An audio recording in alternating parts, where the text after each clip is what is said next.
Good evening, good afternoon, good night, and good morning. We appreciate y'all for tuning in to another episode of Millionaire M.A.N Cave right here on Relationship Entertainment Television, better known as RETV. Y'all could have chose to be anywhere, but y'all chose to be with us right here on Relationship Entertainment Television. Don't forget, y'all know what time it is. Go ahead, if y'all are on Facebook, let your peoples know that they can watch us live. They can interact with us. They can tell us what's up. They can ask questions. They can do all that stuff right there on Facebook.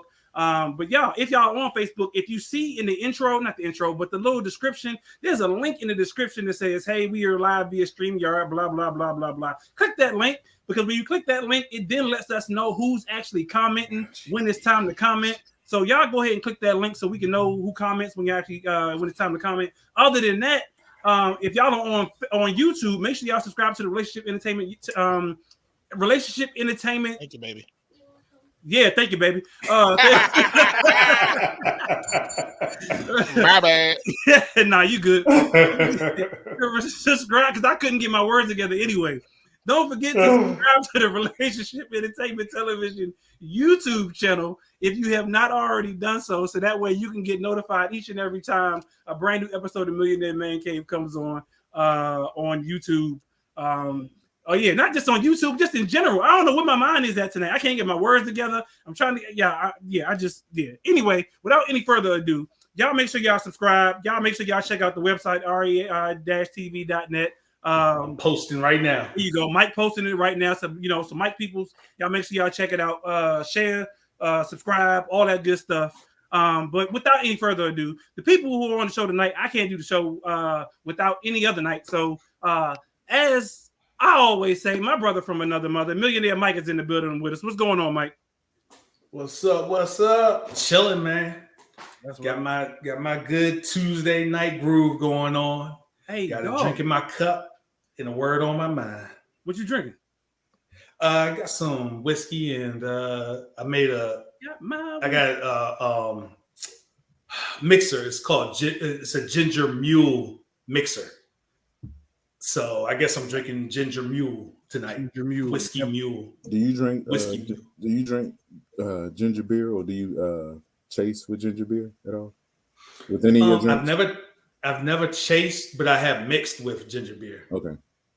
Yeah, I've actually my wife she can only drink gin. Well, she can only, but her medically, for health reasons, that she prefers to drink gin. Other than that, it throws her body into a tizzy. And so usually there are times where if I make her drink, I'll mix it actually with some ginger beer, and she actually likes it. So ginger beer is good. It depends on what brand you get. Some of the brands kind of be a little whack, but for the most part, it is decent. John, what you say? You said when I make her drink. Yeah, you don't not make her drink. Oh, when you make her a drink. When you make her a drink. Hey, take that, drink that. Nah. I thought you said when you make her drink. Throw your head back. Girl, you better take this drink. You better guzzle all of it too. You better not spit drink it, anime. Wait a minute. I'm not going in on that one. Thank you, Mike. We asked you not to go in. Either. Yes, Thank you, baby. Thank you, baby. Also in the building with us tonight, straight out of the DMV. He's back. He missed last week, but he's back. Mr. Reasonable is in the building. What's going on, Darnell? I'm good. Damn, you sure about that? You got the sleepy eye all of a sudden? Nah, I ain't got the sleepy eye. Yeah, I'm good. You sure? You good? You missed the week on us? You straight? Yeah, I'm straight. I had, what I'm saying? We'll talk about it offline. Okay. Oh, one of them nights. Exactly. One of them nights. Who spelled my name wrong? Darnell, you a whole other person. I'm a whole other person. That's Robin. That's Miss Peacock. Miss Peacock was Darnell. Yeah, completely said Darnell. That's my mother. Yeah, his mom calls him Danelle. Danelle. Yeah, that's how she pronounces it, at least. So, hey, look, let me ask you this then. And before we get to the other introduction. Yeah, I was just teasing. If your mom pronounces it that way, shouldn't that be the way it's pronounced? Facts. No. Oh, she do it just because to get on your nerves. Nah, that's just how she said it. But then your name is Danelle. My name is not Danelle. Your name is Danelle. Hey, from now on, his name is Danelle. His name is Danelle. Hey. All right. He's about to kirk out on you, boy. Nah, I get that too. Don't mess up. I get that too, Donnell. Seriously, I get that too because my name. So even my wife, she always like, "Why you always pronounce your name like that?" I'm like, I pronounce my name so people can understand how I say it. But if my mother says it differently, people are like, "That's how your mother said it. That's what your name is." Like, no, I pronounce it specifically for a reason. So, hey man, well, I say it different. You would have thought that I'm gonna call him Clay. I'm gonna call him Clay. You would have thought my name was spelled Asian backwards. You would have thought that it was like African. A whole bunch of syllables. You should hear so many, you know what I'm saying, how people like butcher my daggone name, man. Like it's crazy. Really? And you know what I'm saying? Like it's two syllables. It's Donnell. Donnell. Right. Donnell. Like it. I don't get it. Yeah, I don't get that one. Now I can see Darnell. I can see Darnell because that's close. But there's no R in his name. I know, but some people pronounce it that way, you know. There's no A or R. I get there's no A or R, but I get the da. But yeah, I mean it's Donnell. I don't know. Anyway, Mr. Reasonable. Somebody's watching, John. I was about to say somebody always feel like somebody's watching them. Thanks, babe. What's going on, Mr. PC? John is in the building with us tonight. What's going on, John? Chilling. You know what I'm saying? My cup is empty. Just a little bowl of ice in there at the moment. Louis said, "Look, he corrected that real quick. Hey, why your cup? Yeah. Usually you always got something to drink. I ain't picked something yet. You know, okay. I gotta figure it out. I'll figure it out. He looking at the whole bar over there. He got the whole bar. I got. You're waiting for the commercial break. I am at this point. I'm gonna make a choice. I gotta make a choice, but I'll figure it out. Exactly. Yo, we got a hell of a show tonight. How you doing, John? I forgot to ask everybody else how you doing. Are you straight? I'm good, man. I'm good. You know, the life is good. I was sick. Believe it or not, on last week's show, I was actually sick. I made it through. I wasn't feeling all that hot, but yeah, I'm good. You know. You ever figure out what it was? You get that shot? It was just like I was just congested. Like my kids had some kind of upper respiratory thing. I think I got it. So that's right. Yeah, kids pass along stuff that you do not want. I talked to the CFO of my school, not CFO, the HR person at my school. I say, do we get hazard pay for being around cooties all day? Nah, that's because there'd be a whole hell of a lot of teachers. Kid cooties everywhere. Hazard pay. Teachers and damn administrators, because you on the administrative side, right? Mm-hmm. Yep. Yeah. So schools and school buses, petri dishes. Yep. All day long. Because you know they don't sanitize them bad boys. But private schools don't got school buses though, right? Some schools do. We don't. Some do. We don't use a bus, but some schools do. Gotcha. Quick question. Dumb question, John. So during COVID, was y'all at home, like working from home? Nah, man. I was in the office. We were home for a little while, and then we went in. Like everybody else was still at home. We was in. The administrators. Yep. So I just kind of like wonder, like what, because some jobs like you have to be like on site, and if nobody was there, then did they get fired? I mean, like kind of like the janitorial. Well, the idea was if you could be in the building, they wanted you in the building. Okay. And so I didn't go in often because I had the kids at home. They couldn't go to school, so I was here with them. But it was better not to be home with them because, you know what I'm saying? Like they take all your attention away. Well, and they were doing their schooling at home. So they trying to do schooling. I'm trying to do work. I can't be on a Zoom call for work while they on their class calls. You know what I'm saying? Like it was crazy. So it was like if I could go in the office, I will sit in the office and stare at a wall if I don't have to be there. You wanted them people to just, hey, can we come back in the office, please? Yo. I hated them people. I'm like, yo, no, let us stay home, dagnabbit. I mean, I didn't care what everybody else did. I knew what didn't work for me. So, gotcha. Robin say kids are gross, but Robin was the teacher too at one point. What's up, Mike? Ty the boss. We Donnell asked it, but you didn't hear it. How you doing tonight? Oh, I'm straight, man. I'm straight. I ain't gonna lie. I look forward to Tuesdays, but I ain't gonna lie. There be sometimes I be like, y'all don't feel like this tonight. I really just don't feel like it. But after when I get on here talking to y'all, I'll be straight. Y'all know stuff that I'm going through right now. So sometimes it just be a little rough mentally and emotionally for me. So, but when I get on here talking to y'all, I'm good. Get on here, cut up, act the fool. Especially we get a chance to talk about a variety of different topics and whatnot. And we got a hell of a topic tonight, one that we've been touching on for quite some time. So I appreciate everybody for tuning in. Make sure if y'all are on Facebook, make sure y'all let people know that we on tonight. We 8 o'clock, same time, every week, same Tuesday, all that good stuff. We talking LGBTQIA, if I even got it all correct, but we're going to get all that into that later. Before we even get into all of that, Donnell, you got words to the wise, sir. Oh man, I got words to the wise. You got words to the wise. Ladies. If you have ass buck shots, what? Words to the wise. Go get it waxed. What? Oh, nappy ass. We need clarification. Wait a minute. What are ass? Wait a minute. Talk about nappy hair, butt crack. Can you clarify what an ass butt shot? I just did.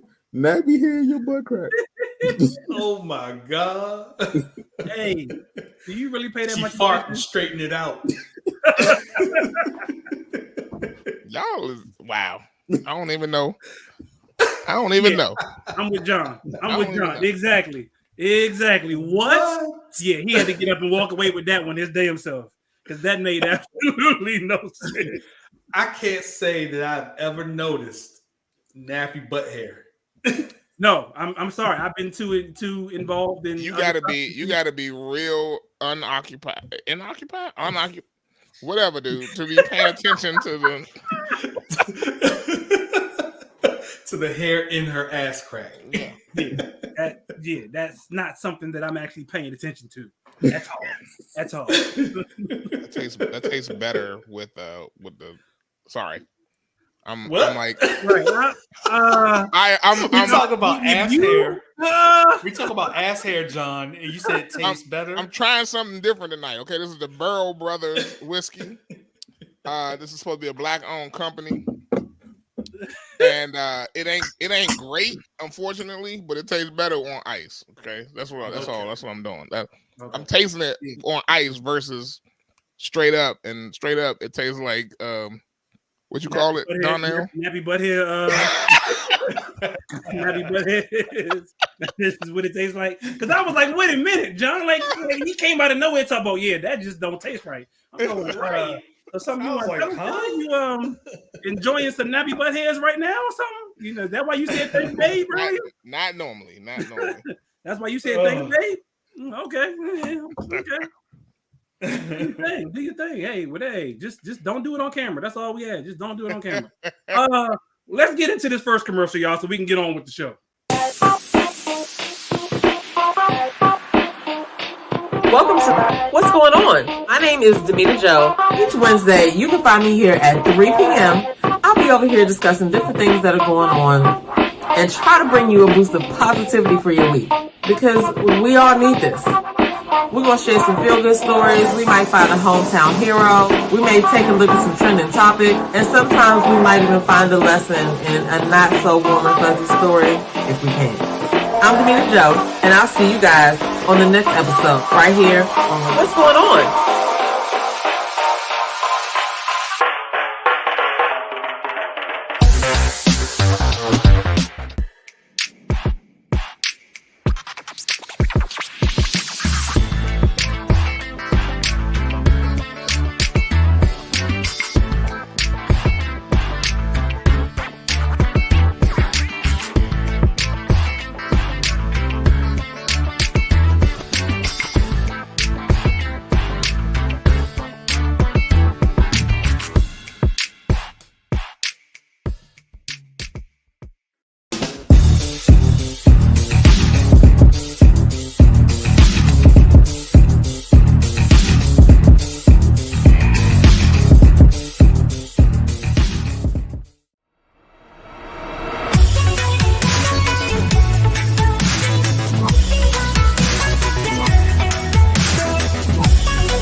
on Relationship Entertainment Television, Tuesdays at 8 p.m. Appreciate y'all for tuning in to Millionaire Man Cave right here on Relationship Entertainment Television, better known as RETV. Y'all could have chose to be anywhere else, but y'all chose to be right here with us on an 8 p.m. Eastern time on a Tuesday. It is Women's History Month, isn't it? Or I know tomorrow is. Tomorrow is International Women's History Day, but the month is actually Women's History Month. So I always like to give a shout out to the women. Because, again, we do this show not just for us, but we do this show because this is y'all sneak peek into the closed doors of a man cave. So we appreciate y'all women. For without y'all, we would not be here, dear mama, as Tupac. Shout out to the women who actually watch the show and actually participate and who actually send in questions and videos and all that good stuff each and every week. Again, we appreciate y'all, but don't forget, share this with your family, share this with your friends. If you're on YouTube, make sure y'all subscribe to the Relationship Entertainment Television YouTube channel.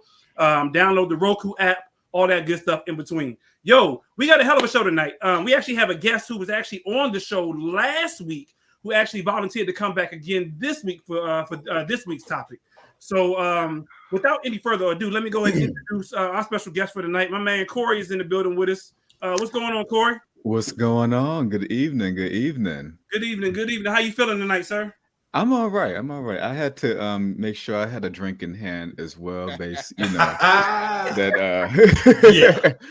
that earlier part of the show. I said, wait a minute, let me go ahead and make sure my cup is full. Yes, sir. Yes, sir. Yes, sir. Please do make sure your cup is full because we got a hell of a conversation. Exactly. Everybody got a cup. So cheers. Donnell usually we have a red cup. We still got to get John a Millionaire Man Cave cup at some point. Oh, we still don't have John a cup. He got a shirt though. I almost put it on tonight. Hey, he got a shirt. I got my shirt on. I said Mike got one of his on. So we getting into our hot topics actually for tonight. And so we always like to have our guests in and come in for for part of the hot topics conversation. As I just mentioned today, not today, but this month is actually Women's History Month. So again, shout out to all the women who actually watch the show and all that good stuff. Did y'all know that Byron Allen and Tyler Perry are actually in the process of bidding for BET to make BET black again?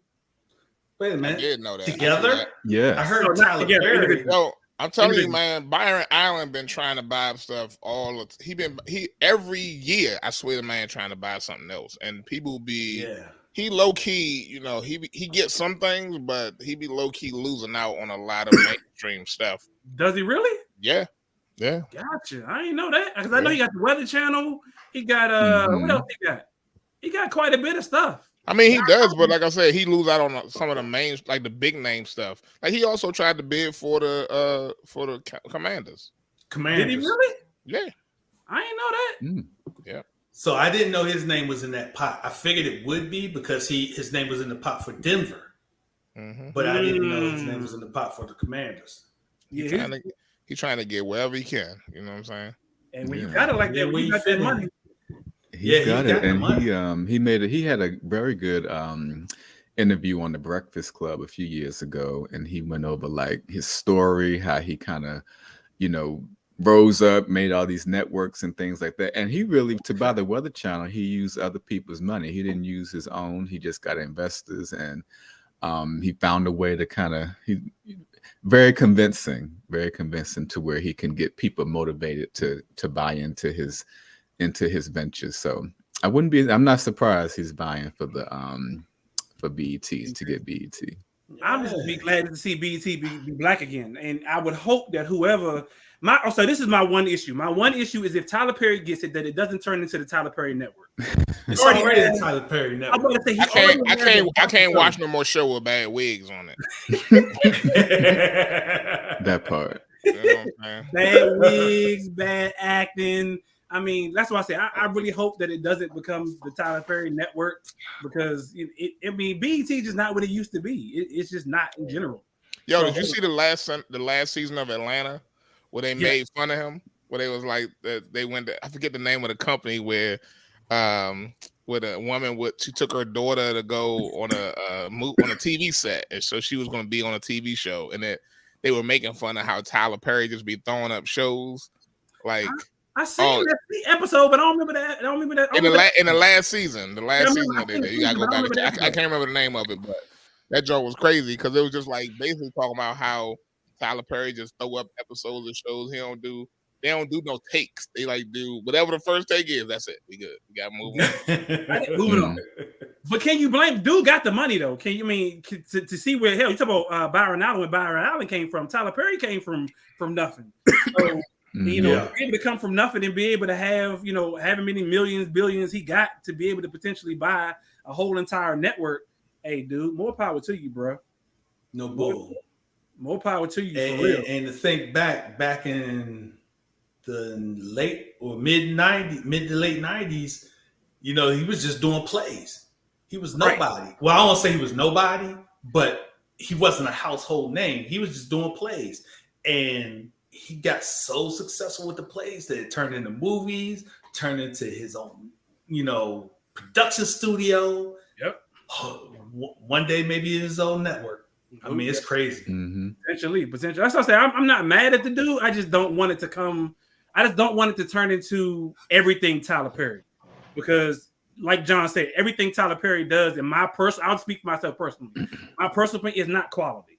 I'm like, yo, if we're gonna throw out stuff, let's throw out some quality stuff, so that way we get people who want to continue to watch stuff on a regular basis. And not talk shit about whatever we putting out there. But Ty, let's be honest. Whose fault is that? That what he not putting out quality stuff? Yeah. Yes. He pull a trigger. Okay. It's supply and demand. You know what I'm saying? If people gonna keep watching his low quality material, and they're gonna keep watching it in drove, like making the man rich. You know what I'm saying? Like that's the same dilemma.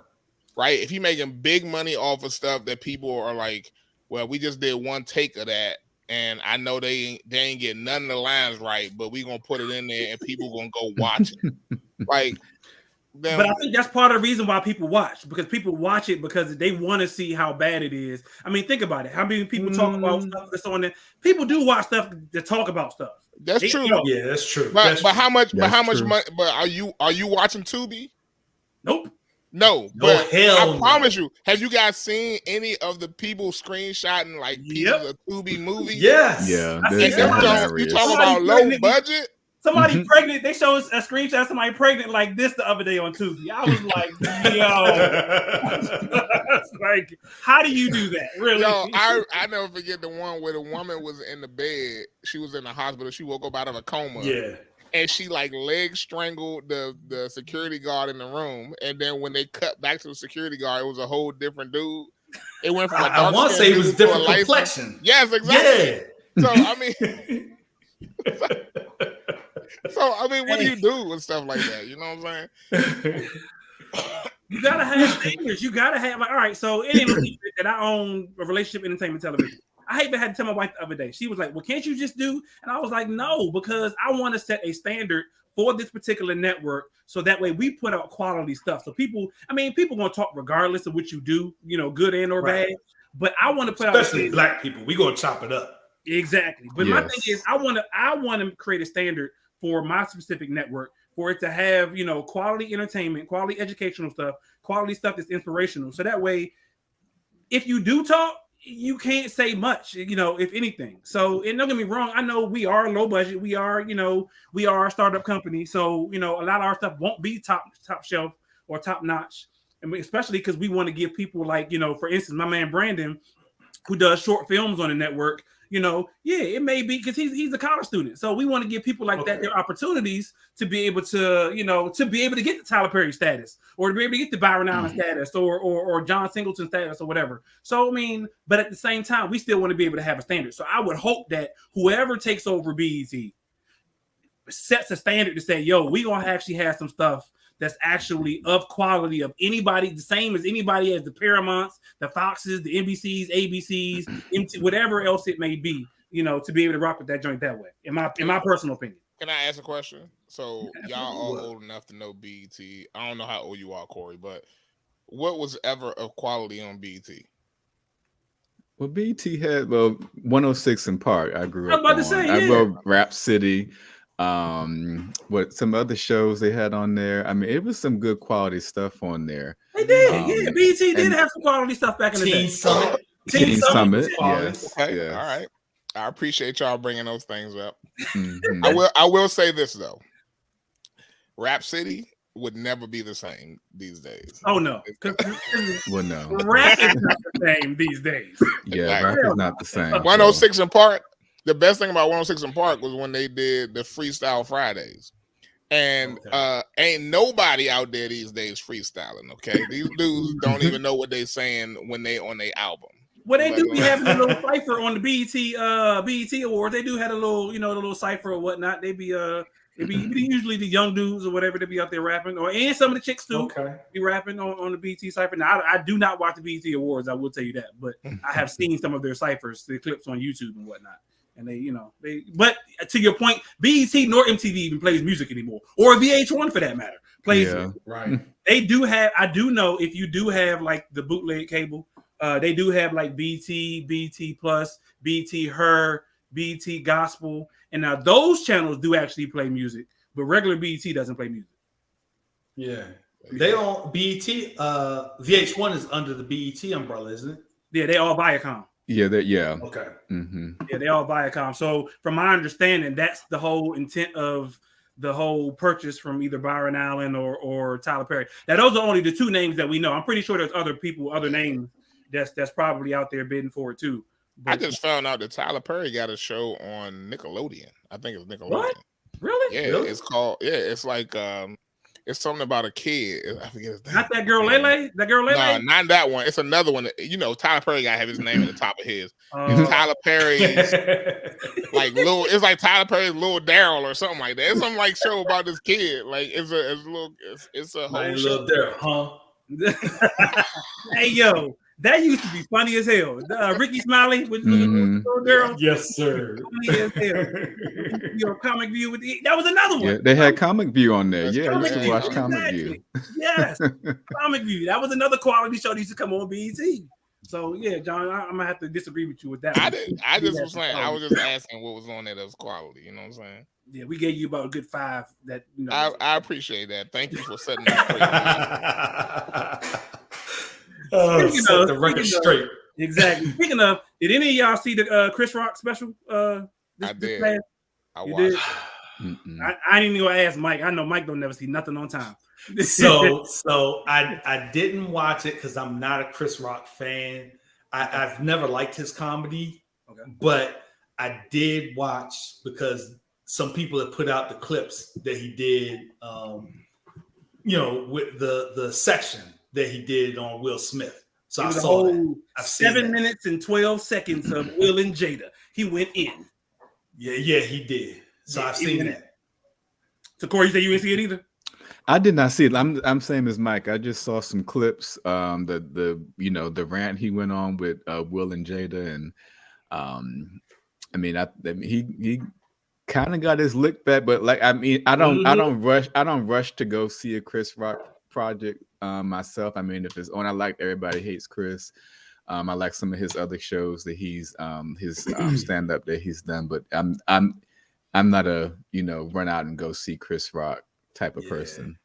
I feel you. I'm not either. Donnell, what'd you think about it? I know you said you saw it. What'd you think about it?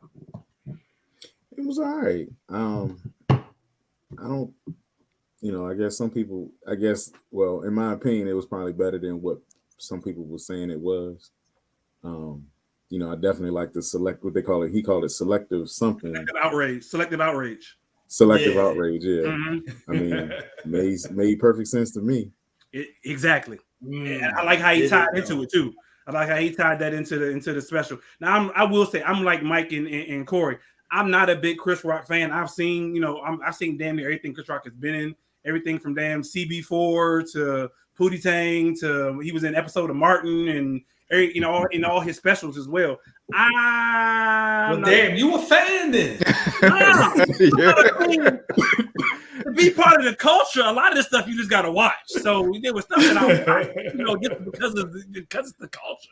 But no, I mean, I'm not. I can't say that I'm a Chris Rock fan. I did see it and I saw it live because it was Netflix first live special or whatever. So I did see it. So I will say I probably laughed maybe 20% of the show or whatever. Okay. Like Donnell, I really like the title of it. Selective Outrage was the name of the whole special. Because people these days, they do selectively get outraged about shit that just don't matter anymore. John, what you think about it? I enjoyed it. I watched it. I was on the rewatch, team rewatch. You know what I'm saying? I was asleep when that originally came on, and then y'all was like, "Oh, are you watching this?" And I was like, I caught it at the end. So I was like, I started from the beginning, and I didn't catch it live. I was like just a little bit behind live. Okay. Yeah, but I enjoyed it personally. I am I'm a fan of Chris Rock. Always have been. But beyond just being a fan of his, I felt like there were some moments in it that were kind of cringy. I think they would have been cringy no matter what what year he was talking about this. You know what I'm saying? Whether this was Def Comedy Day, like the whole thing about the abortion. I think he just went a little too far with. I don't know. It just felt like the joke was a bad set of jokes about the abortion piece. Okay. But I appreciated what he said about Will and Jada and how he was talking about how crazy it is that she was interviewing him. Like I ain't never be interviewed by the person he cheated on you. You know what I'm saying? That Bama said, I don't normally talk about this stuff, but they put it on the internet. It's public consumption, dog. It's public consumption. And he was right on, you know what I'm saying, talking about like how clearly he just decided to take it out on Chris when everybody else was talking, shit about him already. Right. Like there were a lot of people before and after the slap that were talking shit about him, and he ain't approaching none of them with none of that same vitriol. To this day. This day. I didn't know that. I mean, people straight went in on him and Jada. Like everybody was like, fuck that bald headed bitch. Like it was like, and you know what I'm saying? He ain't going around slapping nobody else. So I'm like, I get it. Like he was dead on about like how ridiculous it was that he chose in that moment to take it out on him. And he knew he could get away with it. That's why. Right. But at the end of the show, he was like, I was raised. And my mother and father told me that you don't fight in front of white people. Okay, which brings up another point, because a lot of people, when there's selective outrage, who either liked it or didn't like it, said, however, you was raised to not fight in front of white people, but you was raised to call black women bitches in front of white people. I mean, every comedian called black women bitch. I'm not saying it's right. I'm just saying that ain't new. Like that ain't like again, that's selective outrage, right? Like nobody was complaining about it 6 years ago, 10 years ago, 12 years, 20 years ago. Right. I was watching comedy specials when I was in my teens, and I heard the word bitch every other word. I done heard the word, bitches ain't shit but hoes and tricks. I mean, I done heard the word bitch come out of comedian mouth more times than I heard. I think more times than I probably heard the word nigga come out of comedian mouth. Honestly, ain't nobody complaining about the word nigga either. So I don't get it. Like it is selective outrage. That's the reality of it. It is truly selective outrage. People get upset with it's like I was literally seeing people get online and say, all right, so what people upset about today? Because people selectively want to get upset about what whatever the hot topic is, whatever can cause that buzz or whatever can cause that, that 15 minutes of let's talk about this type thing, like the whole Chris Rock thing. 15, I guarantee you in about another week or two, everybody can be thinking about Chris Rock or Will Smith. Yo, can I just tell you, you're right. And I'll tell you what threw me off a couple of, a couple months ago. I remember people getting in an outrage over Wakanda Forever. Why? And they was talking about how all Latinos should be in an outrage over Wakanda Forever. Because they talk about the movie, and how black people should be in an outrage because the way that the villain in the movie was able to take out all the black people was with water, and the black people didn't know how to swim, and how the villain in the movie, the Latino villain, you know, it's problematic that he lives in water. You know what I'm saying? I'm like, what? I was like, yo, now that's a stretch. I had not heard that. I was like, wait, yo, y'all missed. I was like, yo, this is crazy. Like, people really getting worked up about the fact that this character from a comic book lives in water. Because you want a whole new thing of Black Twitter that we ain't even. You got into a realm of Black Twitter that we ain't even in. I was like, wait, the Hoteps and whoever. Yeah, exactly. I was like, wait, why are people upset about this? I was like, oh, is it because they have the you know Latinos in the water thing? You know what I'm saying, crossing the river? Like, is that because of that? Like, I don't understand why people are worried about that.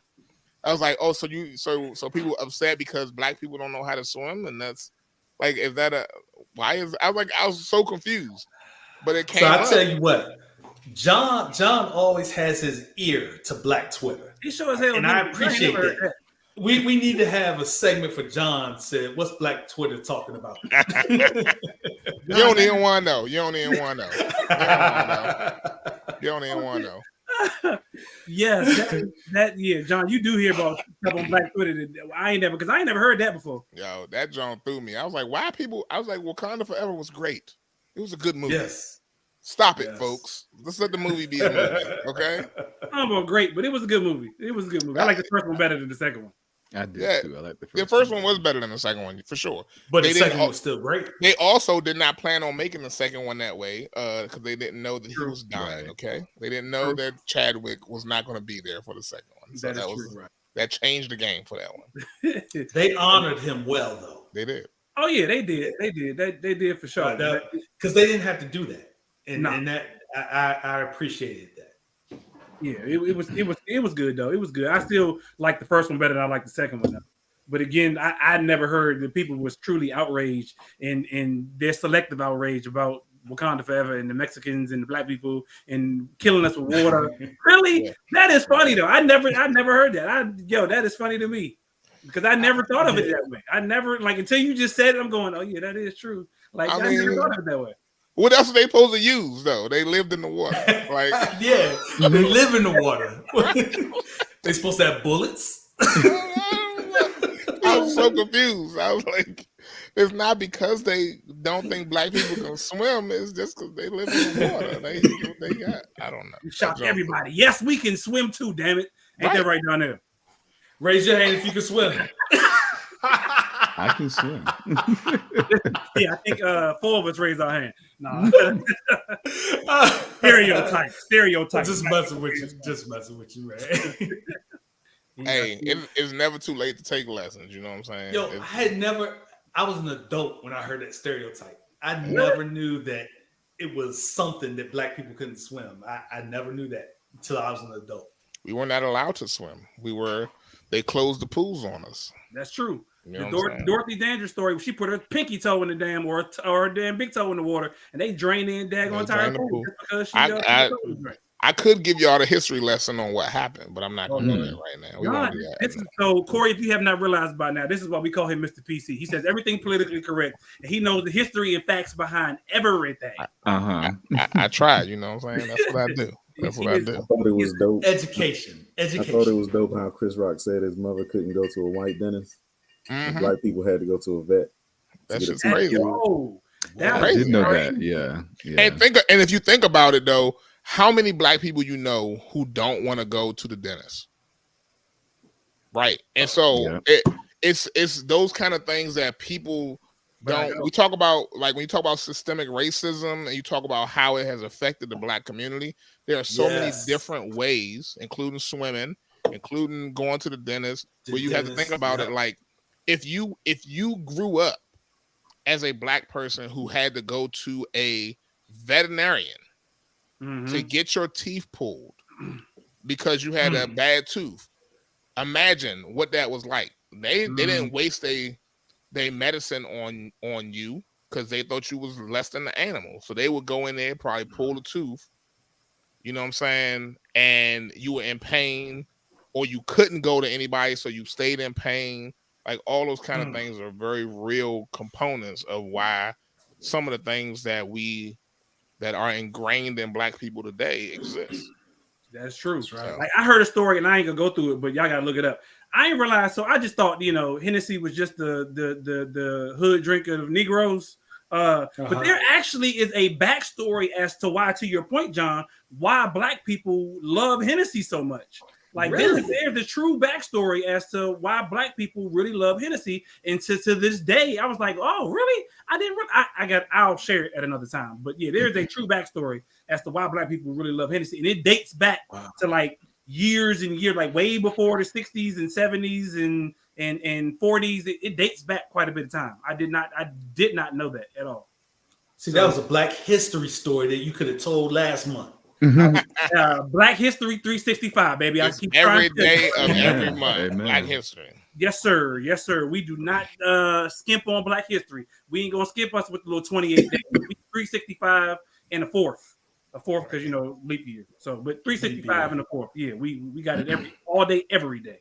Okay. But I will say, back to the Chris Rock thing. It was a decent special. I didn't laugh the whole joint, but it was actually funny, and it is funny how people are, again, to prove his point, selectively outraged over the fact of a lot of stuff that he said within the special and so on and so forth. A lot of people said that he should have just let the whole Will Smith and Jada Pinkett thing go, but he needed, like Corey said, he needed to get his lick back at some point in time.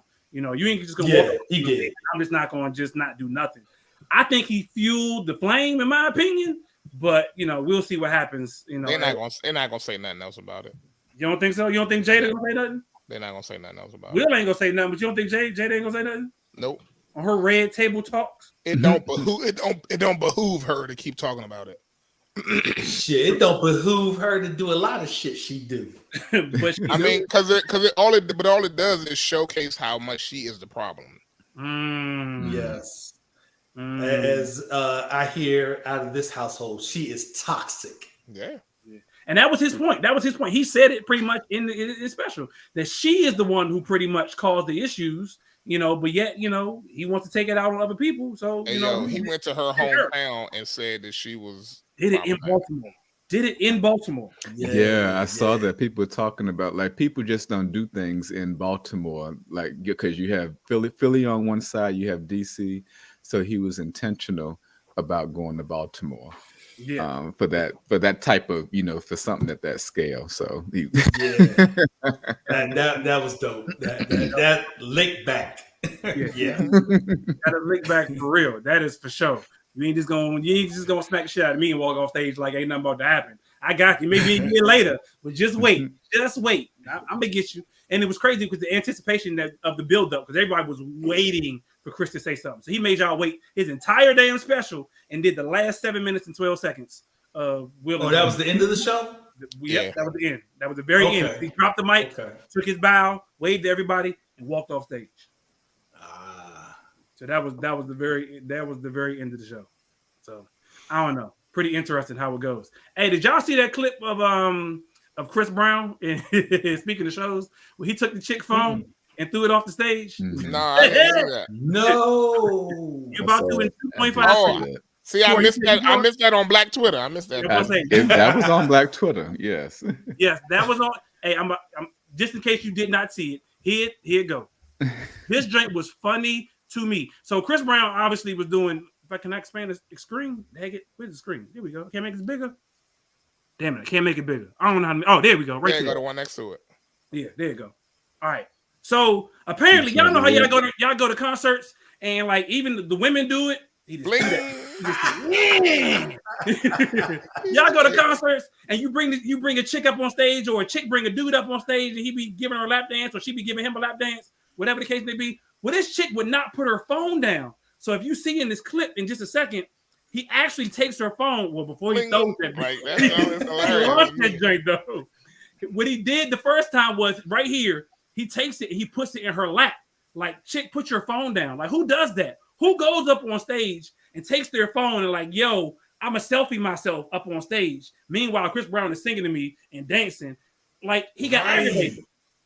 So he just went ahead and launched her daggone phone for all of, like, yo, that was funny. I mean, the cost of it ain't nothing to him. It ain't that big of a deal. So Oh man, she got her phone back. Yeah. Hey, Oh, right she there. got it. Oh, somebody. Yeah, she got her phone back. That So chick got hit in the Okay. head with that phone. Well, that's what I was gonna say. The only thing I wholeheartedly agree with what he, I would have been upset. You invite, that's a big thing. You invite somebody on stage and you taking selfies. The only thing is if that had hit somebody in the head and they be like, "Oh, I got a concussion," then that would have been a whole. Yo, Janet But Jackson, bring me up on thankfully. stage. I am not pulling out my phone. Okay. hell no. I'm pulling out something, but it ain't gonna be my phone. Yo, did y'all see what she did on the stage to that dude? Yes. Yes. Wow. So that particular show, that was a lewd act. Okay. The show before that, when she did that one in Hawaii, I was at the show before that one in Hampton. She did the show before that one in Hampton, Virginia. Man, she did the exact same thing, and I was like, "Yo, how could I get to the front row so that I could do that? Please." Yo, can we start watching this, John? I can't focus. I can't want to laugh. Because he laughed at it. He took her phone and was like, flings the shit out of that phone. But like, it's crazy. That Joe made it to 10th row. That made it further than the 10th row. He threw that shit about. Yo, but it's crazy because everybody is on their phone. People don't live in the moment these days. Like, how do you not live in the moment when you get put on the stage by obviously one of your favorite celebrities, your favorite singers, and all of a sudden you decide you want to pull up your phone to do whatever it is you're doing on your phone? That she probably went live. She probably went live. Right, it's probably about the clicks, you know what I'm saying? It's all about whoever see her live, seeing her phone, just go out into the audience. Wow. Because we don't pay attention these days. Nobody lives in the moment. So it's like if you don't record, if you don't take a picture, it's like, what good was it that you paid your money to go to this particular concert? Right. So I don't know. I mean, it aggravates me to see so many people in their phones all the time, 24/7, 365. Right. I guarantee I challenge y'all this. Next time y'all take y'all wives or whoever y'all significant others are with to a restaurant, just take a look around. Just take a look around and see how many people are actually in their phones and not engaging with their significant other. Yo, I hate people who take pictures of their food. Why? I take pictures of my food. I'm guilty. You know what? Y'all need to stop doing that. I take a picture. Why? Why? Just savor the moment. Because I may want to recreate it when I get home. That's why. You ain't recreating none of that shit at home. Stop it. Stop it. No, for me, I want to share. I'm impressed by it, and I want to share that. Just eat the damn food. Donnell, a real chef. Donnell, yeah, you a real chef. So, Corey, we asked this dude one day. Donnell said, "Yeah, I made breakfast for my wife." We say, "What you ate?" We thinking this dude about to say he made like eggs and like bacon. Grits. He was like, "Well, I made like specialized omelets. We had some bacon. I had bacon gluten from Canada." Hey Donnell, you ain't tell us that last year for what was it? It was either her birthday or Valentine's Day. One of them days, you was like, you went in. Yes, you went in. You went in and you said it like it was nothing. Right. We was like, damn, Darnell, you cooking like that? Y'all talking about that other Darnell. Y'all talking about Darnell. I need to find the clip. I need to see Mike. Like I said, it wasn't the fact that he went in on it. You know, I mean, you was talking about some elaborate shit, but you said it like it was everyday stuff. Like, yeah, this is just. I was like, wow. To me. Yeah, it was like light work. Yeah. Matter of fact, I think you said that. Yeah, like I think you said, "Oh, that was nothing. That's light work." It was something because you made it for your mother too. So whatever it was, it was you, your mother, your wife, and I don't know whoever was there. But yeah, you. I once it was like Mother's Day. It might have been Mother's Day. You don't remember nothing. You don't remember. It was like Darnell, like I ain't had a kitchen. Humble. I ain't had a kitchen, like, Darnell, right? You ain't had no kitchen in 3 years, okay? Right? Like how he cooked something? His kitchen been under construction. Corey, they've been working on this dude's kitchen for like 2 years, legit. 2 years. Oh wow! But the joint looked good in the kitchen. The pictures look decent though. When you see the pictures of his kitchen, I was like, "Oh, they ain't got that much further to go." So the question is, Donnell, they still working on it. Are they still working on Donnell? Damn. Yes. That's crazy. That is crazy. Ain't it? That is real. But yeah, at one point in time, you did, Donnell. But yeah, so I don't know why it bothers John that people take pictures of their damn food. But I guarantee you, look around the restaurant. Eat the goddamn food. Stop taking pictures of it and eat your food. Outside of taking pictures, look around. I guarantee people are not more than they texting and they doing a rack of stuff that and they not paying attention to the company in front of them. What do you do with the pictures? Do you like go back and reminisce? You like, I remember that. I take the pictures. I take the pictures because if the plate looks good, like if it's somewhere like I'm at a restaurant I've never been before, or I'm like, oh, this looks delicious, I can't wait to eat, but let me take a picture so I can remember the moment. So that's, and I don't even post it. Okay. I just take the picture. Right. You need to do what I do. I blink my eyes. Moment taken. Click. I go old school camera. Click. No, stupid.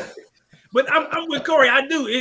I do go back and look at pictures, John, of shit that I didn't had throughout the year and be like, oh yeah, I remember when I had that. I do need to recreate that, or I do remember when I had that. I need to go back to that spot because they got some good ass whatever they had. Mm-hmm. Yeah. So yeah, I'm okay.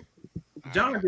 Well, like I said, why the big guy is like, I'm the only one that don't take pictures of my damn food? Because you be worried about eating that shit. That's why. Hell yeah. You be worried about eating. I pay too much money to be sitting there waiting for it to get cold while I'm getting the right picture. I'm gonna eat this shit. You stupid, man. Hey, let's get into this thing. Hey, yo, tonight we got Corey on because we can talk about some stuff tonight. Yo, we just get into this last set of commercials so we can get into the topic for tonight. We got a hell of a show. Let's go.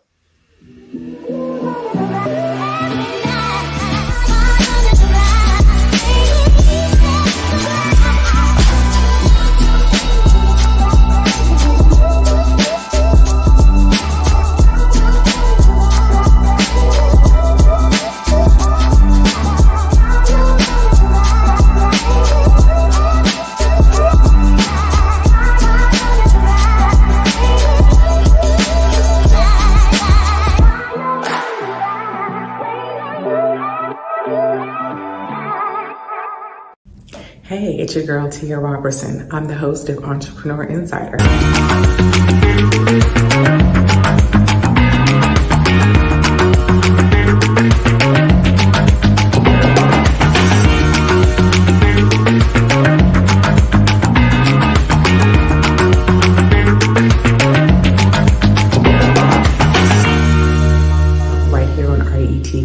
Every Thursday at 6 p.m. Eastern for entrepreneurs and news that you need to know about. See you there.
What up, people? What up? We appreciate y'all for tuning in to another episode of Millionaire Man Cave right here on Relationship Entertainment Television. Y'all could have chose to be anywhere on a Tuesday, 8 p.m. Eastern Time, 7 p.m. Central. But y'all chose to be right here with us. So we appreciate y'all for tuning in. And don't forget, if y'all are on Facebook, make sure y'all share this with your family. Make sure you share it with your friends. We are actually live. As you seen earlier, you can submit comments. You can submit questions, all that good stuff. And we'll actually put it here live on the air. If you are actually on YouTube, you can again make comments. If you're on LinkedIn, you can comment. You can let us know that you are watching, all that good stuff. But if you're on YouTube specifically, make sure y'all subscribe to the Relationship Entertainment Television YouTube channel. So that way you are notified each and every time a brand new episode of Millionaire Man Cave comes on, Women's Champ comes on, Entrepreneur Inside, What's Going On, all them shows that we got on Business Talk Library that come on Relationship Entertainment Television. Y'all are notified each and every time a brand new episode comes on, and y'all can check them out. And again, support another Black-owned network. I say another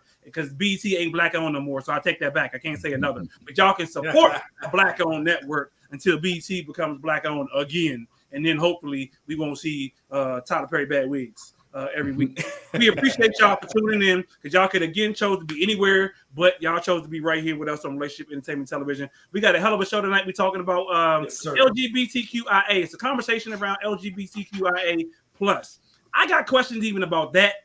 We got a special guest on tonight. I'll get into that in just a moment as well. But make sure if y'all want to check us out, re-tv.net. You can see all old episodes of Millionaire Man Cave and all the other shows that come on. All episodes on YouTube as well. We're also on Roku, so if you want to download the Roku app, y'all make sure y'all do that. And if you got questions, comments, concerns, keep the concerns to yourself. We don't give a damn. No, we take those too. But you can actually send them in to info@re-tv.net, info@re-tv.net. Or if you want to be a guest on the show, info@re-tv.net, and we would actually get back with you about being a guest. But it's got to be about something. I will say, I have gotten a few guest requests, and it's just people who want to just advertise their stuff. And don't get me wrong, I ain't got nothing wrong with that. We do, as y'all know, we did a whole episode on supporting Black businesses and all that good stuff. We do, and we do it just more than once. We ain't just a one-time for Black History Month support Black history, Black businesses type thing. We support 365. But damn it, come with something else other than I wrote a book and I want to support my my book, or I'm a public speaker and I want to support the fact that I'm a public speaker. Okay, cool beans, but come with something better than just that. We'll give you a chance to advertise whatever the hell it is that you do and that you about. We'll give you 5 seconds of fame. Trust me, Corey, before you get off tonight, we're going to say, Corey, what you got going on? You want to tell people what you got going on. So if you got a business, we're going to ask you about that too. But don't just come and say, you want to, just talk about my book or my whatever it is. Let's talk. Unless your book is really that hella good and you want Oprah's top 10 list of whatever, let's, again, we trying to, do some excellent things with RETV. But tonight, we are having a topic. It is a conversation around LGBTQIA plus. It is a conversation because us on Millionaire Man Cave, we have had several conversations, and with none of us, being a part of that community, we don't know what the hell we're talking about. And obviously, we said some shit that's been offensive that we didn't know was offensive. So again, when you submit your questions and your comments to info@re-tv.net and say, hey, that was offensive, or we always got our human not dictionary, but our damn YouTube or Black Twitter guy down there known as Mr. PC, John, he corrected us real quick. But if we don't know, then we don't know. So I mentioned for the past 3 weeks that we wanted to have this conversation. We wanted to have some people on. So we do thank Corey for actually joining in for part of this conversation, or for the conversation in general, to really let us know. Corey did, let us know that he is a part of that community, and he wanted to, educate us on things that we should know, things we should know. Now, I ain't gonna lie, Corey, we still gonna talk shit. And sometimes we still gonna jack up and we gonna say things that ain't right. But if you tell us what's wrong, we can at least make a conscious effort not to do it again. Right. So John called us out last week because, and I was gonna pull up the clip, but I couldn't find it in enough time. 2 weeks ago. We were having, Was it 2 weeks ago? Last week? Yeah, it was about 2 weeks ago. John mentioned it last week, but it was about 2 weeks ago that we was having a conversation, Corey, and I think somebody said the term butch. Wasn't it butch? Nah, it wasn't butch. It was stud. Okay, right. And so John was like, yo, that's an offensive term. And we was like, really? We had no clue that was an offensive term. So let's just start out with offensive terms. And before you answer, Corey, we also know that you don't have all the answers. This is true. Yes. Corey does not speak for everybody in the community. He is not speaking for the whole community. Corey is speaking for himself. Corey, give me one quick second. They already know. I got to put up the warning because people get offended when people say stuff. So we just need to get right. Put up the warning. Corey don't speak for everybody, and everything that he about to say ain't politically correct. So yeah, and Corey, I do want to say thank you again, just like Ty was saying, and everybody else has said, for being on the show, because I know this can be a private community. Mm-hmm. So to be forthcoming is something that is outside of the norm, I would think. I don't know. But again, that's why you're on the show. See, Mike, you got it wrong. You got it wrong already, Mike. But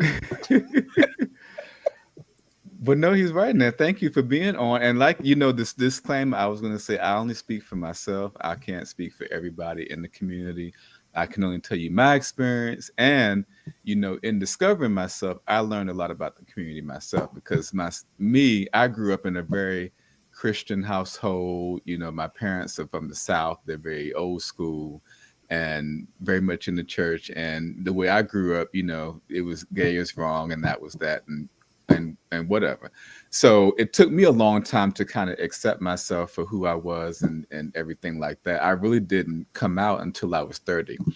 So wow. Yes. And for many reasons, my upbringing, I was on the show last week. I'm a member of a fraternity. So being a member of a fraternity, I didn't feel like I could really be myself in that environment, around a lot of masculine energy. You kind of have to fit into that role and not really step outside of what people think you're supposed to act as a member of a fraternity. So it took me a long time to get to a place where I can have be comfortable having it, because 5 years ago I would asked me to come on the show talk about LGBTQ issues, I'd be like, what? So so I'm glad that I'm for me, I'm in a place where I can do it, and I want to be able to give back and help others who may be struggling, those maybe somebody's watching who's struggling with their own sexuality and their own story, and can just pay it forward to them. But I will say offensive terms. So a lot of, there's a lot of conversation about that, and really it's things within the community that may not, among people who are in the community that it's fine, but then those who are outside the community, it may be like, that's a little offensive. Like the word stud, we'll start there since that was already brought up. So, so stud, and for those who don't know, that's a term for a more masculine presenting woman, a lesbian woman, who may present as a more masculine, type of person. And, in the community, you like, oh, there's a stud and there's a femme. So a femme is the more feminine lesbian pretty much, just to make it, bare bones, to the root. So you have studs and you have femmes. So in the community, you see people refer to that. But outside the community, if you walk up to somebody on the street and say, "Oh, you look good for a stud," or something like that, I don't know where you would have the context. That may be offensive. So, is that the same thing for a femme? Not necessarily. So, and that's a very good question. So, and the lesbian community, and I'm gay, so I don't represent the lesbian community, but I know a whole lot of people who are in the lesbian community. So I think there is a kind of a double standard, if you will, within the lesbian community. Mm-hmm. So you have the femme, which you really, that's a term you wouldn't go up to somebody who says they're lesbian and say, "Oh, you're a femme," usually, because if they're presenting themselves as a female, how you would typically see a female, you'd be like, "Oh, that's just a female, she likes girls," whatever. And that's in the culture, that's typically preferred. You don't hear a whole lot of discourse about a feminine female who's into ladies. So Corey, I remember at one point they used to say lipstick lesbian. Lipstick lesbian. That's another term. I've never heard it. Okay. Yes. Okay. Yes. What is the lipstick? I'm sorry. What is the lipstick? So again, this is that would be the feminine lesbian. That would be there would be a lipstick lesbian. Okay. Well, y'all don't know nothing, do you? No, we don't. I don't know. I'm not proclaiming to know nothing. And like I said last week, you know, as we was telling old boy, everybody knows somebody, but we don't know. I don't know nothing. I know somebody, but I don't know nothing. I ain't gonna lie. I know because again, I said the word stud, so and I was wrong as hell. So. And if you have sometimes if you have that relationship, it's about relationship as well. So if you know somebody who you're close with, a friend, a family member, and they refer to themselves as a stud and they allow you to say that, then that's fine. But if you just go up to a random person, you know, that may not, and I know it can be hard to kind of decipher that and to kind of have those barriers, but I like to say it's like the N-word. You don't want anybody, a white person coming up to you calling you the N-word. Whereas, yeah, right, and ever. Okay. So I get that point, Corey. But here's where the confusion comes in for me. And I think we've had this conversation before. We didn't have it a couple weeks ago, but we've had it this season. We've had it previous seasons. People get offended against selective outrage, but in this case, it's not so more selective. When I realized I said something to you, and I realized shit, I shouldn't have said that because I don't know how he likes to be addressed. I said, "Sir, I could be completely wrong." Now they got this pronouns, and you could be like, "Yo, I'm not sir. I'm they, or I'm she, or I'm him, or I'm them, or I'm whatever the hell you go by." I mean, and no offense, but I say that, and I came up kind of offensive, like whatever the hell you go by. But no, it's okay. Whatever you choose to go by, like. So it's like, how do we know how to address certain people? Now, obviously, you don't walk down the street and say, "Oh, excuse me, stud," or "Excuse me, Phil," you know. But how do we know how to address, people these days when we don't know, when we know you're a part of the community? Wait, let's start there. Is that a correct term? Because I keep saying the community. That's fine. That's a correct term. And I will say, and this is where, because I'm in the community, but I don't necessarily agree with everything that happens in the community so far as the rules and this, that, and the other. And people, if you go to, like, for example, there's the pronouns. You have he, I go by he, him, his. So there's people who go by, they may look a certain way, but their pronouns may not match, or they don't have pronouns. So they may have, there's non-binary folks. Wait, pause right quick. So they don't have pronouns because they're non-binary? They're not. So their pronouns are they, them, their.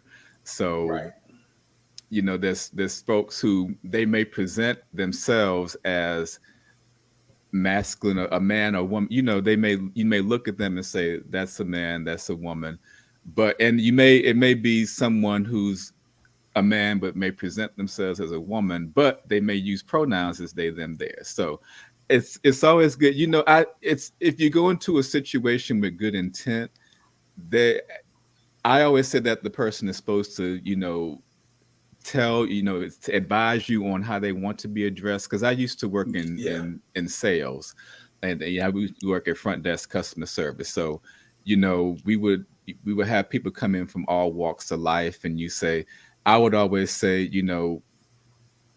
how would you like me to, if I see someone who may look trans, or they may look like, they don't fit into the binary, I may say, how would you like me to address you? Something like that. And that's a good way to put it in the business world as well. Example, because I work in HR now. So we train people on how to have these conversations and how to start those conversations with folks who may be in the LGBT community. So it's So if I see an ugly woman and I should say, how would you like to be addressed? Sorry, it's late. It's late. I've been drinking. Mr. PC go out the window at a certain time of the night. That's like asking a fat woman if she's pregnant. Right. I guess. But that's true though. But that's true. You can't walk up to any woman. You can't ask their age. And you can't ask if they pregnant. When Rihanna did the Super Bowl, how many dudes watch the Super Bowl? I ain't gonna say. What context would you ever ask somebody what they age is? Like, how old are you? Like, we had a conversation earlier via text with Donnell, and we were talking about the different age and how people act, you know, in relationships, you know, as a woman, as an older woman versus a younger woman. So if you in that type of situation, then you may want to know how old a particular woman is. If you see a woman that has a gut or a bigger stomach, then you say, you know, are you pregnant? You can't walk up to somebody, a random person. Never, ever ask a woman if she's pregnant. I don't care if she's 9-10 months pregnant. I never ask a woman if she's pregnant. And Corey, they don't want to look pregnant. I'm not walking up to a dude and be like, are you gay, or are you transsexual, or are you? I'm not doing it. Look. So Corey, a couple weeks ago, we did have this conversation. It was a very interesting one about people who present as one gender, but are in essentially a heterosexual relationship. Yes, so I'm glad because I took some notes and I was anticipating this question. I took notes. I was ready for this. Yes. So, and I think nowadays, you know, and it's because social media, everybody's more open, everybody's more out there. You have TV shows, everything like that. So you see more people in different, you know, living their lives and, you know, unapologetically. And people have questions, rightfully so, because people are not used to it. You know, not even 10 years ago, you didn't see all that we see so far as people's self-expression. With the trans community, so if the person says that they're trans, so there's 3 different aspects. So there's when it comes to sex and sexuality. So you have sex, which is, you know, you were born with the XX or XY chromosome, and that means you are biologically a male or a female. He took real notes. Yes. And then you have gender. So gender and sex, they get conflated, but they're not the same, essentially. Okay. So sex is, you know, what you're biologically born as. Gender is how you express yourself. Okay. So whether you express yourself as a man or woman. Now, most of the time that lines up as the same thing. I was about to say, pause for a quick second. Danielle's face said it, and I was thinking, how does that work? Because, when we are born, we are told that you are either male or female. Yes. So your sex is your gender. Is how. See, this is the stuff that confuses the hell out of me, because when we are born, we're told that our sex is our gender. You are born as either a male or a female. But then there are people who say, I was born a male, but I don't identify as a male. Or I was born as a female, but I've never felt like a female, or whatever the case may be. So how does that? I'm saying what Donnell's thinking, because Donnell can't hide faces. And I could say, you know, in 99% of the time, probably it's the same. So you born a man, you a male, sex and gender. That's how it matches up. But sex is more of a scientific, biological terminology. Gender is how you express yourself in society. Okay. So back in the day, people used to say they were transsexuals and things like that. They don't really say that now. They say transgender, because what happens is someone may, you know, if they may say that they're, you know, a man born as a male, but they in their body, they actually feel like a female. So they feel like they're actually a female in a man's body. So they are now a transgender female. Now, if they may or may not adjust what's in between the legs. Now, that's another aspect of it, because, you know, there's a lot of people who are trans, but they may get, you know, may add or remove breasts, but they don't change what's below the belt. Right. And so that's why there are so many trans men who are pregnant. Not so many, but you're seeing that. And so that's a very interesting concept for me to see a trans man being pregnant. And I'll tell you why it's interesting to me, because I guess my thinking is that if you want to be a man, or if you feel like you're a man, then you wouldn't want, not that you want to be a man, but you feel like you're a man, then you wouldn't even be interested in going through that process. Like, as a man, I've never been like, you know what I want to do?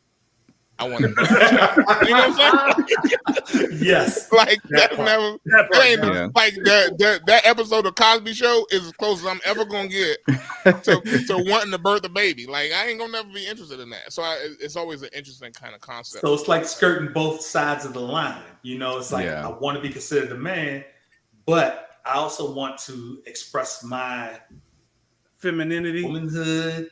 My femininity. Well, no, my rights. They want to have a child, and they, because they've not, changed their sexual organs, and they have the option to do that. So, and it's, in that case, in those cases, it's more so about, they want to have a child. Whether people want to have a child, they're going to have a child however they want to have one.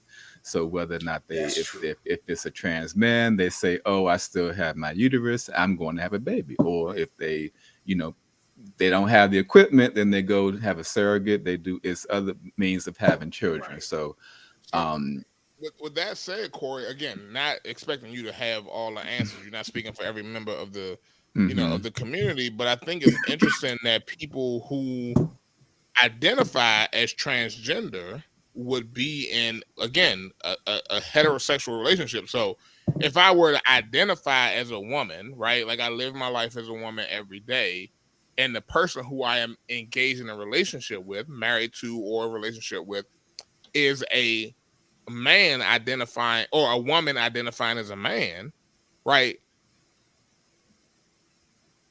What? I mean, it's all right. It's good. So, and that's the third aspect. So people, I think, and because they loop everybody into the same bucket, the trans folks with LGBTQIA. So that's, how you present yourself to the world is separate than how your sexual orientation, or it doesn't necessarily dictate your sexual orientation or who you're attracted to. So there's situations where a person, may be born a man and, they're not a transgender female, but they are still attracted to females. So would that be Caitlyn? That's exactly what, that's exactly, because Caitlyn, she is still attracted to females. So she is? I didn't know that. I thought she transitioned and she was just strictly dickly. No, not necessarily. Now it happened, it does happen, but not necessarily. Someone, their physical appearance and how they express themselves, it may be completely separate than who they want to love. So does that still make her gay? I'm just. Well, that's a good question. I would imagine so. I mean, depends on who it depends on who you, and that would be up to Caitlyn to decide how she identifies her sexual orientation. But that does happen. I mean, you could say it's a gay relationship. You could say it's a straight relationship. It depends. It depends on how that person identifies. So Corey, the question that I got a lot of questions. There's a lot of questions. Yes. But so I mean, does that muddy the waters for other members of the community? Okay, and B, how does that then translate to, not B, that won't go to B. Does that muddy the waters for other members of the community? Like, because there is, for instance, if I identify as black, right? Yes. Some people will say I should identify as African American. Okay, whatever. There are Africans who are Americans. Does that, in my mind, does that muddy the water of what it means to have my experience as a Black American, as an African American, what I'm saying, to have Nigerians who came here from Nigeria? Like, it muddies the water for me, in my mind. Their experience is different than mine. Ethiopians who come here from Ethiopia, their experience is different than mine. That, because I don't know where my ancestors came from.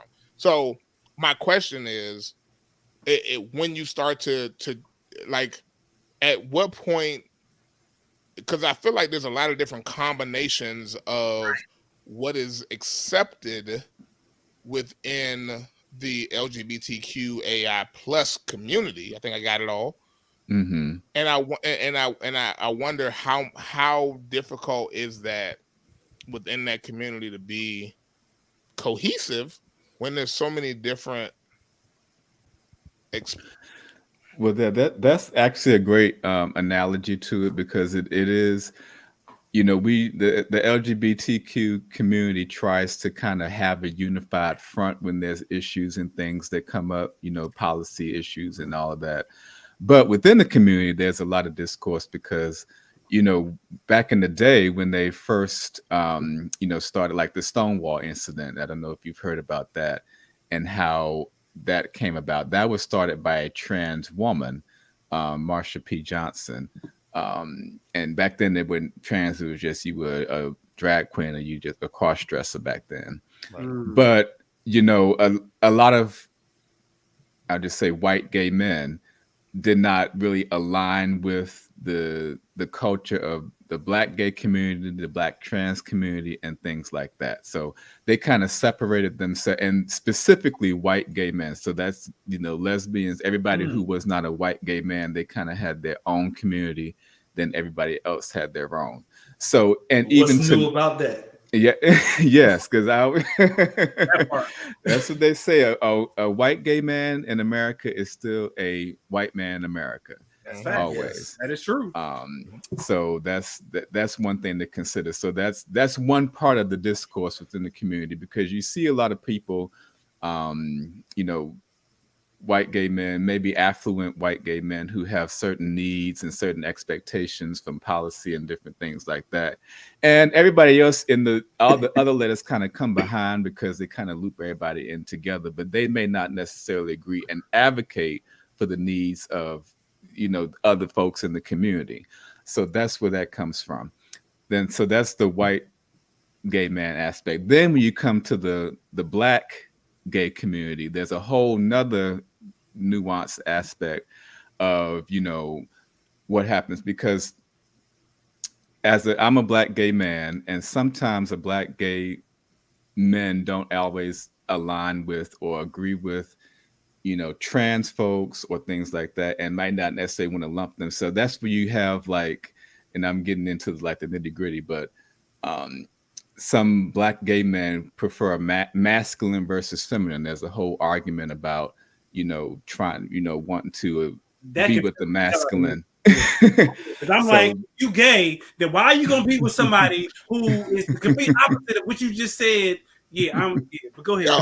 That's been my thing for a long time. I'm like, it is, you know, they say I'm Mr. PC, and one of the least PC things that I always think about is if my children feel that they are gay, if they are gay, right? I would prefer. I have two boys. I was like, I would prefer you just be with a man. Don't be with a man who is a feminine man, because then I don't understand why it doesn't compute to me. Like, if you want to be with a man, like, you should have just been with a woman if you was the one to be with a masculine woman. Then I don't know, be with somebody who gonna choke you out. I don't know, like. and that's one thing that we hear. I keep saying we like I'm a reference, but that's one thing that we hear in the community a lot, because there's a whole thing now about, you know, for example, Lil Nas X. Lil Nas X is probably a good example. He started off as more of on the masculine side, then he started trying to do more feminine things, but, you know, he's still overall kind of more masculine, versus like a Saucy Santana, who is like, you completely can tell that is more femme presenting.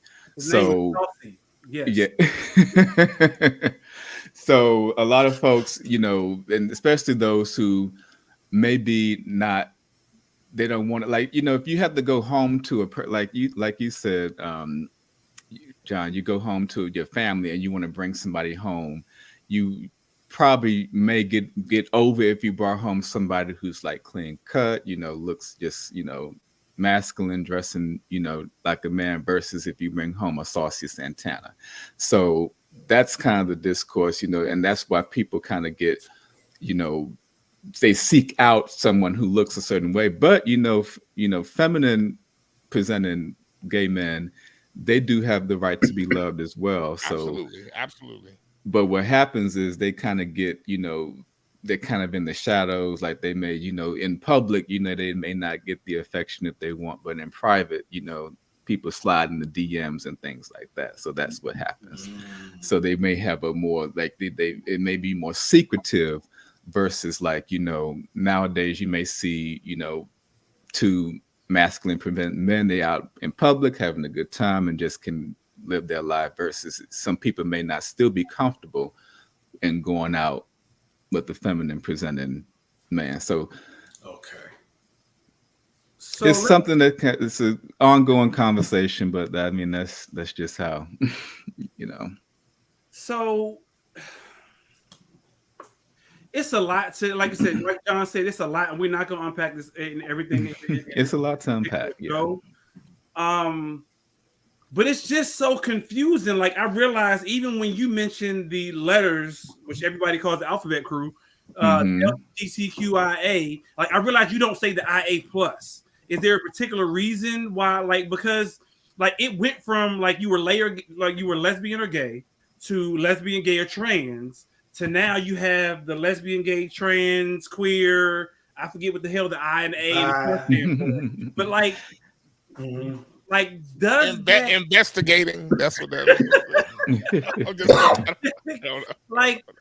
like I really, is there a particular reason why? Like I'm asking for your particular person. Your like because I realize you don't say the IA plus. Is there a particular reason behind that, or is that? Well, I'm not always. Not always, and I'm still, they've added on, how the terminology, and that it is, it's accurate to do the LGBTQIA plus to encompass the whole community. A few years ago when I was just, learning about the community myself, it was just the LGBT, and then they add the Q, and then you add the IA plus, and the I is intersex, I think, and A is asexual, so to include those who are the hell is the plus? It used to be the plus Q. is anything else. They still had a Q. Is the Q still in there?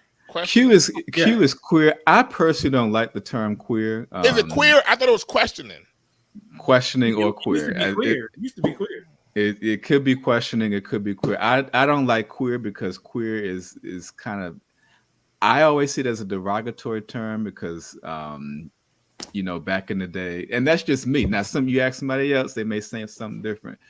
Because it used to be like, gay used to mean happy, okay? Gay used to mean happy. So gay used to mean happy, Corey. It still means happy. It still does mean happy, John. Technically, it still does mean happy. So, but that's just me. The plus, you have pansexual people, which I don't think pansexual. What is pansexual? So pansexual is it's kind of like bisexual, but pansexual is you like the person, you don't care what's in between the legs. So a pansexual person may be attracted to so now I'm going to go, you have a cisgender person who is someone who was born a man and identifies as a man. Transgender is someone who was born a man, identifies as a female, or vice versa, whatever.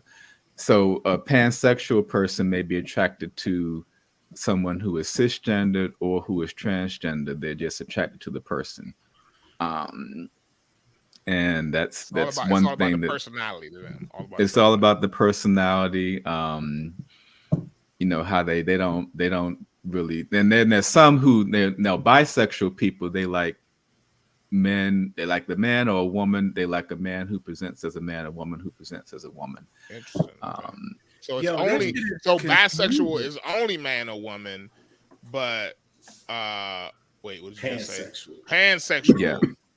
It doesn't matter what the other person identify as.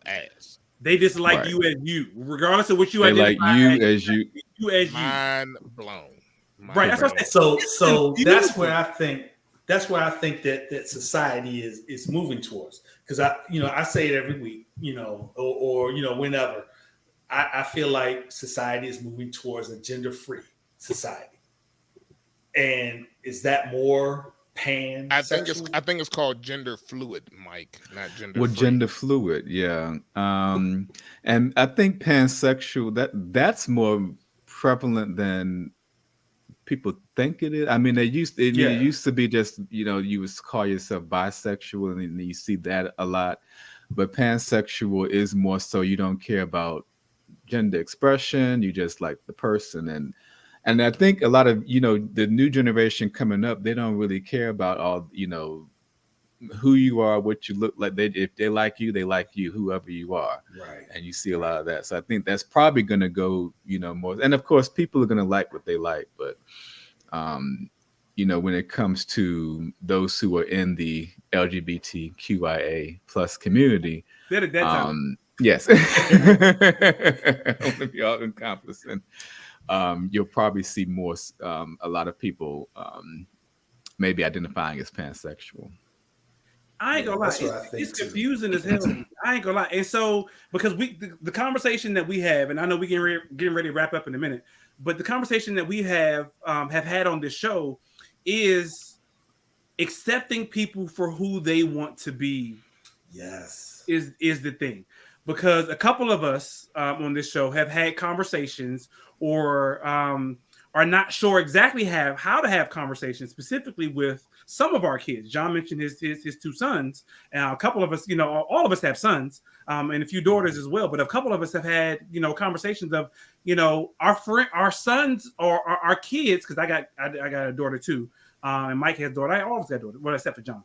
But have had friends that also are either gay or non-binary or pansexual, or again, a lot of that, and so some of us have even had to question, not necessarily question, but to expect that conversation from our kids, like, whether what they identify as, what they don't identify as, who they like, who they don't like. So it's hella confusing to me, to be truthfully, and so our thing is, I can't speak for everybody else. My thing is, whatever you are, I respect you for who and whatever you choose to identify or who you choose to be. But that doesn't necessarily mean that I have to call you by he, she, him, them, they, whatever. What if your name is Corey? Guess what? Damn it, I'm calling you Corey. If you identify as she, good for you. Damn it, I'm still calling you Corey. So it's interesting you bring that up, Ty. And so I've never had to have this conversation with my sons, but next year, my oldest, is going to 4th grade, and he has a student in his class next year who'll be coming in, who identifies as a girl, but was born a male. And so I don't know how that's going to present for him in the classroom. I don't know if he's going to have any questions about it, or if there's going to be any indication to him of what that student presents to his, 10-year-old eyes as, 9-year-old eyes as, you know what I'm saying? But that's going to end up being a conversation that ultimately I will probably have to have with my son about that. And I always in the 4th grade. So yeah, and I know that that's a big topic that folk. And I don't have kids, but I know a lot of people with kids want to be able to navigate that conversation, and they're wondering, should they navigate that conversation? That is, conversation, is that too young to talk about that, and what have you? But I always tell people, just if you have kids, you just tell them to treat everyone with respect. To ask questions. Yes. Get to know the person more. So, that's the most important thing. And having that relationship. If they're in school and the student identifies as a girl, then, what are your pronouns? What are what do you go by? And I think a lot of, and I don't know how they're having that conversations now in school. But I'm sure, I know teachers do get, they're getting some training on how to manage that and manage the schools and the students and questions that may arise. But do want to make sure that it, of course, is appropriate for the age, but just having respect for, who, for everybody in the classroom, human beings. Yes. And I will say also that it does go both ways. I'm the type, if you're trying to build a relationship with somebody and you're asking questions, I think that, if a person is a part of the community, they should be willing to answer if it's coming from a genuine place. What bothers me is that when people, someone may come up to you and someone in the community, like, you know, what can you tell me a little bit about, you know, your story? What do you identify as? And they get offended. And I'm like, well, you know, how do you expect someone to learn and grow in their knowledge if you're not willing to answer questions? You know, and especially with families, because, you know, it can take years for someone to come out and express themselves and come out in their sexuality. But you can't necessarily expect a family member to automatically in 2 seconds accept who you are without, you know, digesting it, getting some more information. So you just kind of have to be patient. What I would tell the community, just be patient with those who you're trying to come out to and just live your life around, because they may have questions. They're trying to digest, you know, who you are as a person as well. So just open dialogue, open communication, and being willing to learn on both sides is what I would what I always advocate for. Shit, I got so many more questions, Corey. And I know that was a good wrap up, though. That was awesome. Damn it, I got more questions for you, Corey. All right, so I'm gonna at least get one more question. I'm gonna at least get one more question. Representation. So, because we had this conversation as well. Like, I feel like with the LGBTQ, that community plus, you know, African Americans, whatever, right? So we feel like, as far as African Americans, we are not represented. We are not represented on television, movies, award shows, things like that, so on and so forth. And so, in my opinion, they've done over and beyond, where to the point I'm like, y'all are getting sickening with how you are going out of your way to make sure Black people are represented in certain things, because it seems so unnatural. I'd rather it be natural than it be just seem like you're just doing shit just for the hell of it.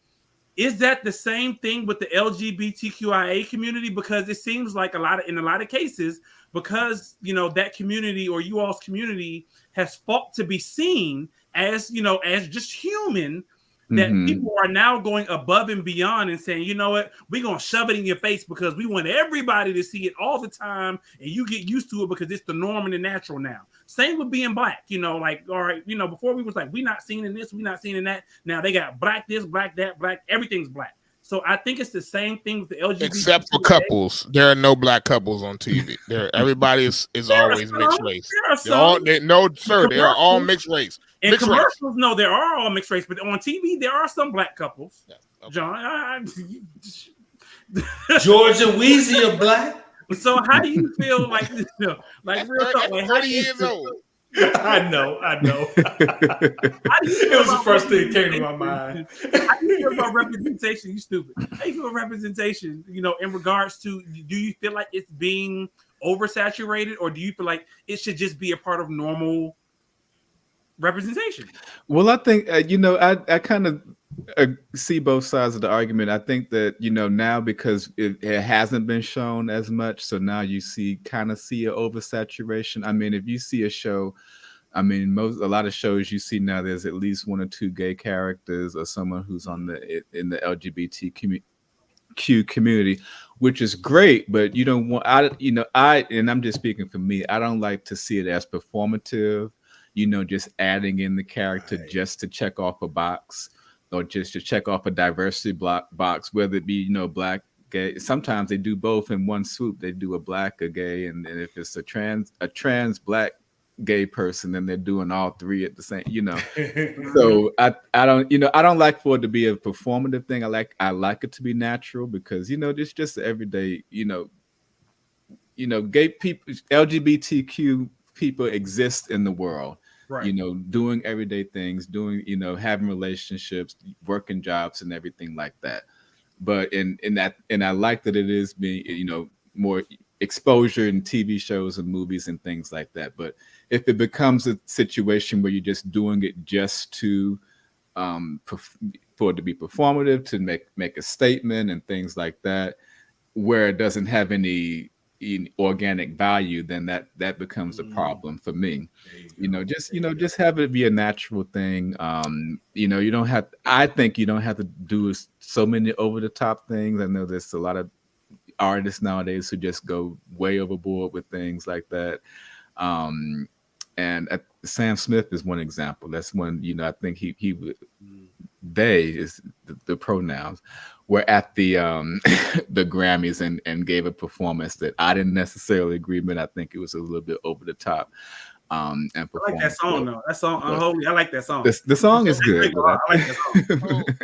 So Corey, I want to say thank you for being engaged in this conversation. But and with that said, my hope is that we can have this conversation again with some other members of the community, specifically Black members of the community, because I actually have a whole nother topic that I would love to kind of talk about. Is like, what is the intersectionality between being Black and being LGBTQAI, and how are those waters muddied? Yes. And I think that's a bigger conversation than I would love to get. I would love to get into at a different time.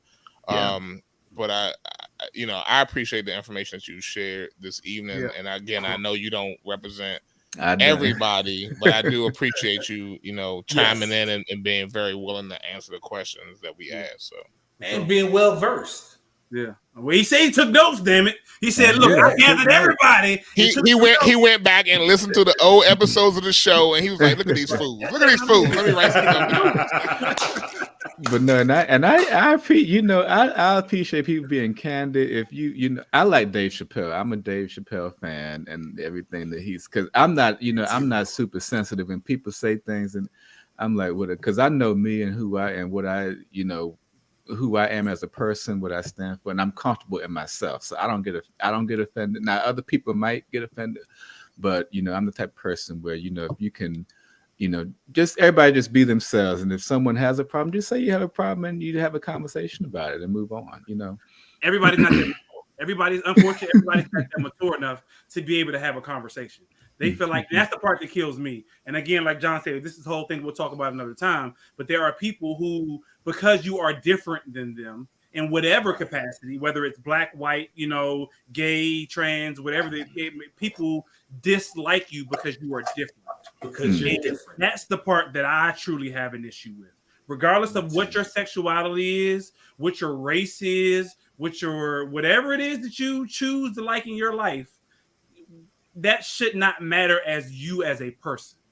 You as a person, is the person who we should get to know. Absolutely. And give a damn whether you like men, women, pigs, dogs, or anything else. As long as you ain't out here, doing something harmful to kids or other people, then who gives a damn? Like, if everybody thought alike, then what kind of damn universe would this be? Really. So, like John said, and like Nicole said, I do appreciate you, Corey. We well over time. We're 15 minutes over time. I do appreciate you for coming on the show. We'll definitely have to have you back on because, again, John has a whole slew of questions. I got questions. Donnell got questions. He ain't said shit, but Donnell got because go back and watch this episode, y'all, and just read Donnell's facial expressions. Donnell got questions too that he just didn't ask. But Donnell got questions. I know Mike got questions. So we all got questions that we just want clarity. Because again, this is the conversation in which we wanted to get clarity. We wanted to get some information. Because again, we don't want to be out here loud and wrong saying shit that does offend people. And so forth. So, we appreciate you for coming on the show, Corey. Absolutely. Happy to be on. Yes, I enjoyed it. 2 weeks in a row, he was able to deal with it. 2 weeks in a row. Yeah. Y'all fools. Sometimes I don't want to be on here 2 weeks in a row. That's why John drink, y'all. That's why John drink. Exactly. Yeah. Anyway, we do appreciate y'all for tuning in. Millionaire Man Cave. We are well over time. We do appreciate special guest Corey for coming through, speaking to us about the conversation tonight, educating us on things like that. We definitely got to have you back on Real Talk. Oh, before I let you go, is there anything that you do have going on as far as business wise, or anything you want to do? Let the audience know what you got going on. Promote anything. Whatever the case may be. Anything. I don't have any businesses, but I've always been told people like my voice. So if anyone needs a voiceover work, just hit me up. Gotcha. So anybody looking for voiceover work, y'all make sure y'all hit my man Corey. His name's right there on the screen. Hit us up, info@re-tv.net, and we can get y'all his information so that way y'all can get in contact with him for any voiceover work or anything like that. He said he is in HR, so I'm not sure what industry he's in, but He's in HR.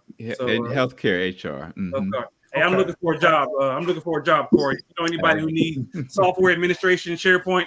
Hit me up. Hey, shameless plug. But we do appreciate y'all for tuning in. Millionaire Man Cave each and every Tuesday right here, 8 p.m. Eastern time. We talk about all types of stuff on this show, y'all.